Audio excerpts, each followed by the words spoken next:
Begini mekanisme pengangkatan honorer jadi PPPK penuh waktu ketat. Dikutip jpnn.com Jakarta, Undang-Undang Nomor 20 Tahun 2023 tentang Aparatur Sipil Negara atau UASN 2023 tidak memuat ketentuan mengenai tahapan penataan honorer.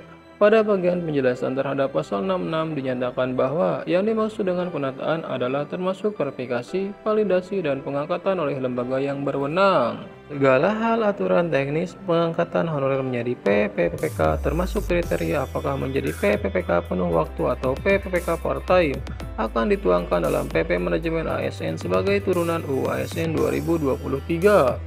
Kepala Pusat Perencanaan Kebutuhan ASN BKN Aidu Tauhid memberikan gambaran mengenai tahapan pengangkatan honorer menjadi ASN, baik PPPK atau PNS.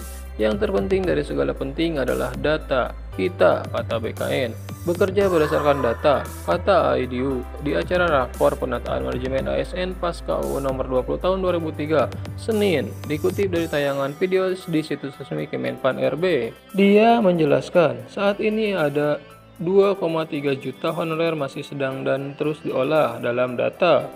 Setelah pendataan, kita lakukan penataan. Ada 4 prinsip penataan, kata Aidu. Pertama, SDM yang akan direkrut harus disesuaikan dengan kebutuhan program masing-masing Pemda.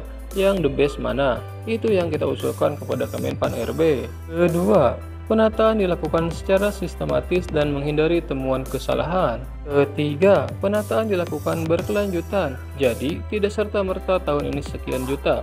Keempat, penataan dilakukan secara objektif, berani mengatakan tidak ketika memang tidak dibutuhkan.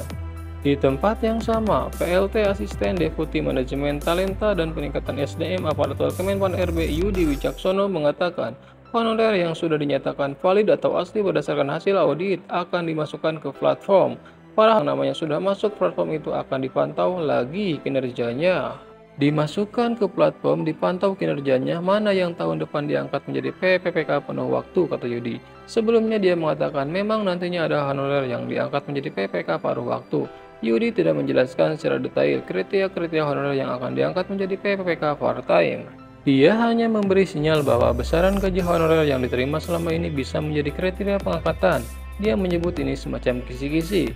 Kita sampaikan kisi-kisinya dulu yang ada saat ini. Nanti akan kita perkenalkan konsep PPPK paruh waktu, kata Yudi. Dia lantas memberi contoh, misal ada honorer gaji yang diterima selama ini 600.000, maka nanti akan diangkat jadi PPPK part-time.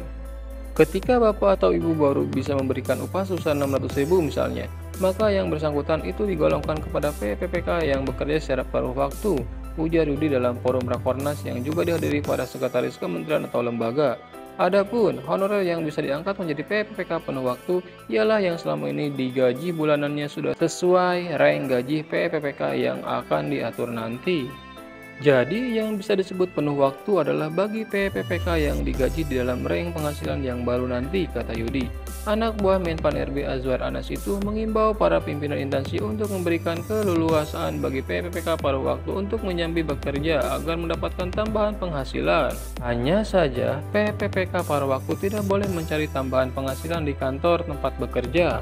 Jika belum bisa memberikan penghasilan dalam rank, maka Bapak Ibu beri fleksibilitas untuk mencari penghasilan tambahan. Tetapi jangan di kantor, jangan yang bersangkutan pakai PDH. Yang dikhawatirkan cari penghasilan entah jadi perantara, entah yang lain. Jadi, biarkan yang bersangkutan kerja di tempat lain. Yang penting hak-haknya diberi. Apakah bisa upahnya dinaikkan? Boleh, kata Yudi. Itulah informasi hari ini. Mudah-mudahan bermanfaat bagi kita dan menjadi ASN di tahun ini. Amin ya Allah ya Rabbal Alamin.